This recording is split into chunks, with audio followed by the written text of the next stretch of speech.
Good morning. My name is Lee Maple and I'm the artist behind Sports in Action by NarLee Creations.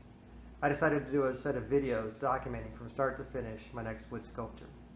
For those of you who don't know who I am, I'm a sculptor who works in wood, bronze, stainless steel, and aluminum. So I'll give you a quick overview of my sculptures so you can see what my work looks like.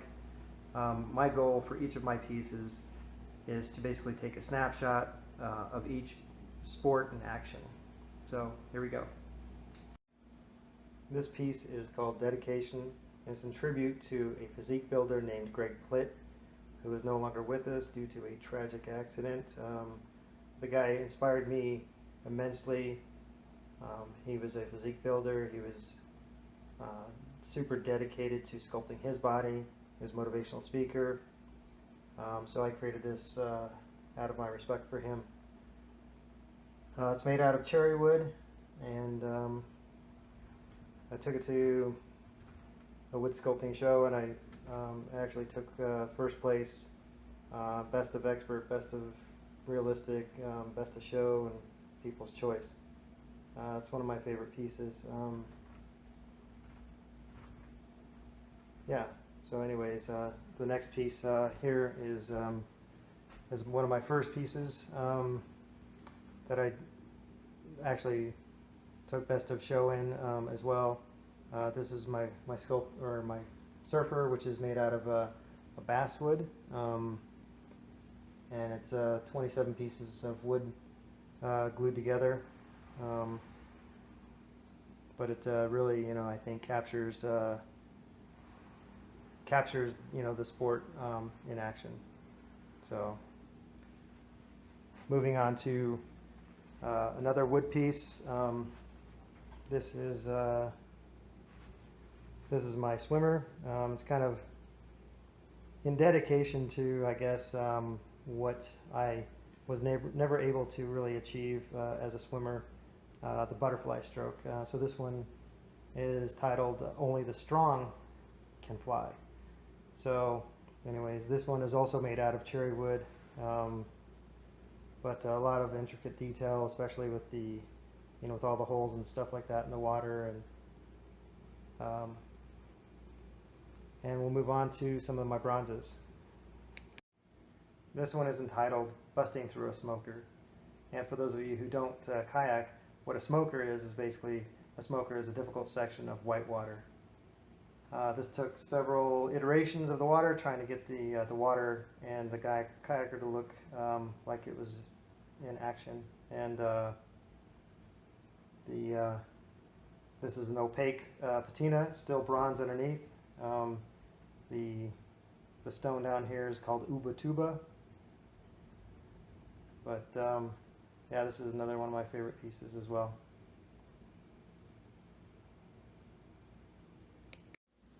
This piece is titled "Living on the Edge." And as you can imagine, with your knee dragging on the ground, you are definitely living on the edge. I sculpted this piece after the Ducati Panigale, which is the most sexy motorcycle out there. I spent a lot of detail trying to get the lines correct on the motorcycle. I wanted to have separation in the discs to make it look much better. I polished his visor, put a lot of detail into the wrinkles on the jacket. I spent a lot of detail in the rear end as far as the sprocket and chain and everything. That was molded separately and welded on later. And then I also put the vents in by the tail lights, so they go through. So that was another piece that was welded on separately. So this is my bronze surfer. I wanted to have molds taken from the wood surfer, but the mold maker was telling me that he would have to cut off the legs and the arm and the board and basically destroy the wood. So I did not want that to happen, so I recreated this in clay so I could get a bronze.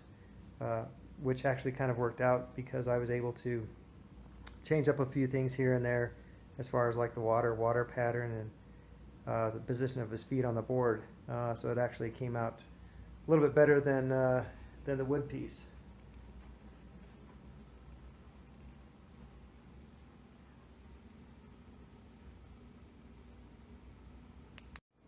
This is my rock climber entitled Always Reaching for New Heights. As you can see, I created a V here and chopped off a portion of the rock so that way you can view him from any angle. Because that's really the main focus, is the rock climber himself. So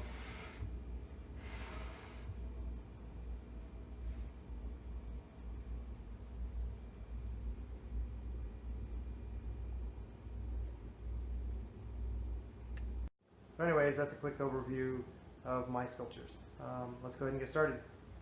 Alright, so on that note, I guess we'll head down on my shop and I'll go ahead and give you an overview of my shop. And of course I have to show you the new bandsaw, which is just amazing. And then I'll just kind of talk about my tools and what's important to me, what I use, and etc. So I have two shops since I started doing stuff in clay and bronze and such. I decided to switch it up.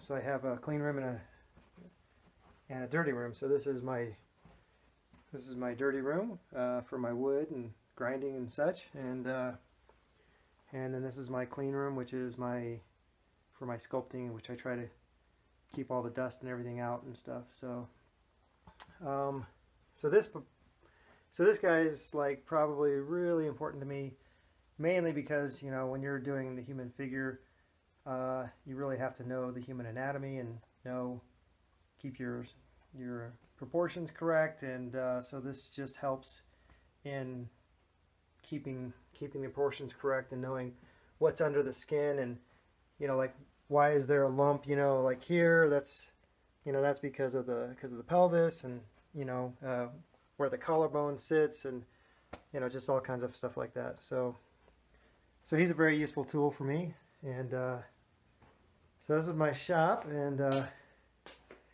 that is a new, awesome, incredible bandsaw. So definitely one of my best pieces of equipment in here. But like I said, I mean, that's the piece that I use the most. So and then of course I have my planer joiner for planing and joining wood. So that's my compressor room / vacuum system closet. This is where I do all my sculpting for wood. Those are all my tools, my hand tools. Of course, I have a nice lighting system so I can move those around pretty much in any direction I want. I have a gas pedaled, not gas, a foot pedaled Fordham with a flex cord. And so this vacuum system, so when I'm sculpting with the Fordham and grinding away, all of the dust goes down into this vacuum system, which then goes down inside of my closet. So I have a bunch of different tools and such for the Fordham, some grinding tools, burr bits, sanding, and whatnot. And I have a lot of different gouges, flat gouges and knives, and curved gouges and larger gouges. I don't have a lot of large curved or large gouges, but yeah. Then moving on, I have my drill press, and I have a table router, table saw, which doesn't help really for carving too much, but of course I got a bunch of wood in the back. There's some big walnut chunks that I haven't used yet. So I have a what do they call this thing? They call it a time saver. So it's a good sanding drum. I got my grinder in the back, and this is my sharpening system for sharpening all of my carving tools. So that's kind of an overview of my shop, my dirty shop, and of course there's my little buddy. What's up, Phoenix? That's my boy. I take him on runs with me. He's my champ. So this is my clean room. I've got a couple sculptures up here, and some stuff that I kind of just work on whenever I have to travel for work. you know, I usually take some clay with me, and I just kind of play around on the airplane and whatnot. So that's kind of what those are from. It's for my work trips. So just kind of a piece I'm working on right now. And that guy, that's Uncle John. Uncle John is take him. It's a mannequin I made. We for Halloween we put him in the outside and play around and stuff with the kids and stuff. It's pretty funny. So I dress up. I dress him up, and Bryce dresses up, my son, and we sit outside and try and scare the kids. Obviously not the little kids, but there's a piece I'm working on. Eventually I'll get it, but it's basically going to be an angry Indian. I feel bad for all the stuff that the Indians had to go through. So it's just kind of a piece that I've always wanted to do out of respect for the Native Americans. So that being said, I guess this is and that's this area right here. It's kind of family. Family is very important to me, and so when I created my shop here, I wanted to have room for sculpting, but I also wanted to have like a little area.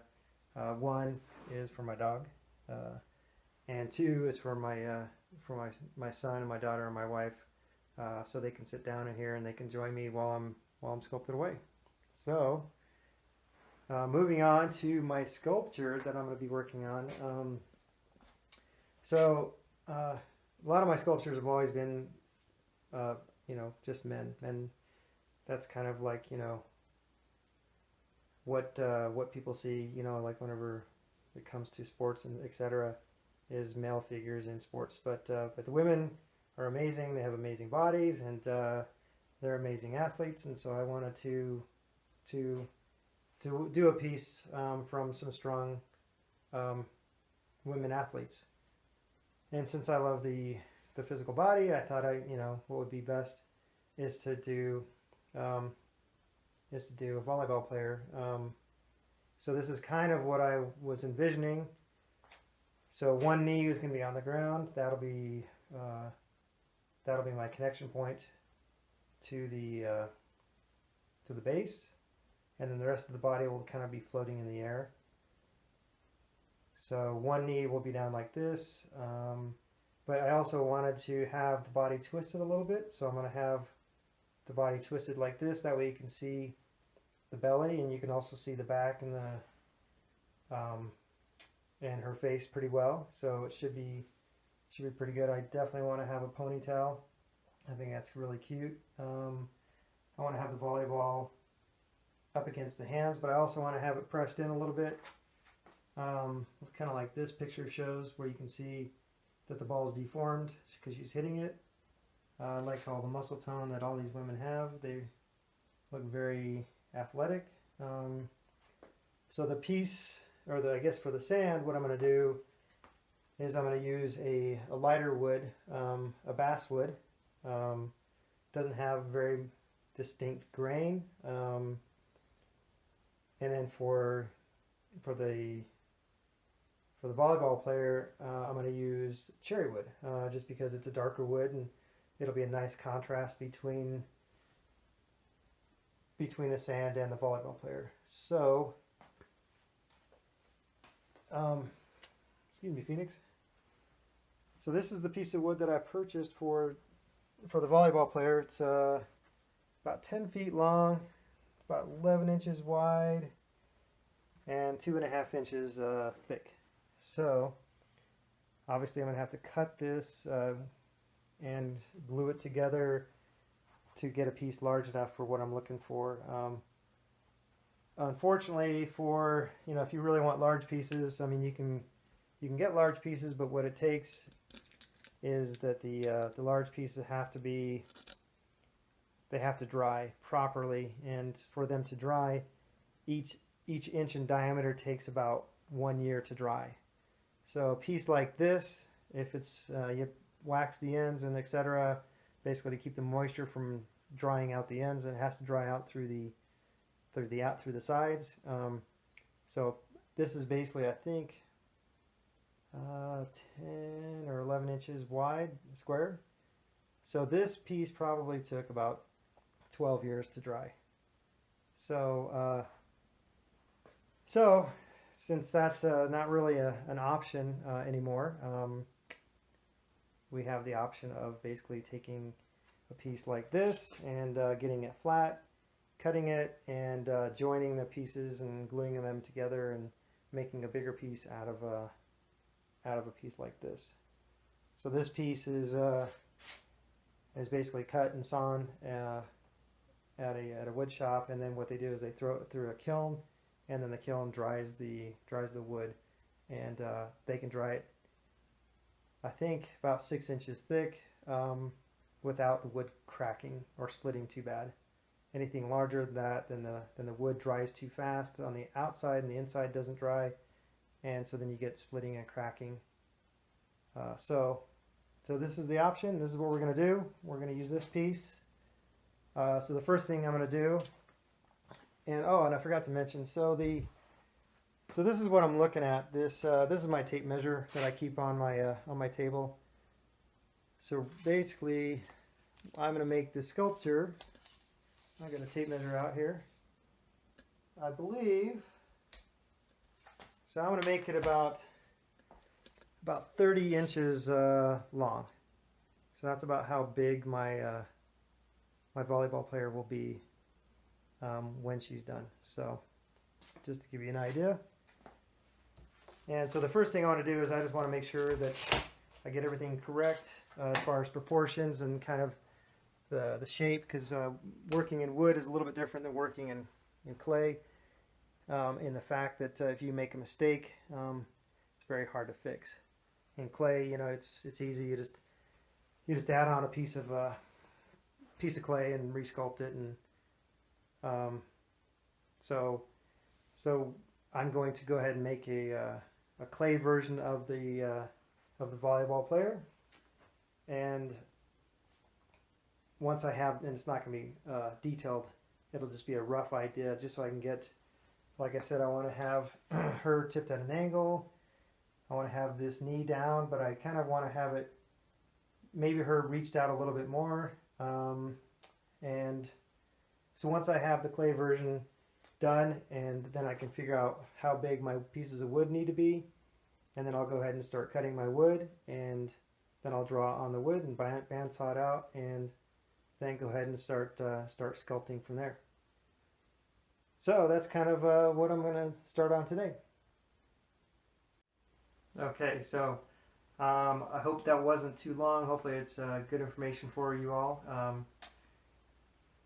This is my first time vlogging, and so hopefully I'm doing a good job. We'll see. Hopefully it gets a lot easier. This is definitely interesting for me, and hopefully you guys enjoy it. Thanks.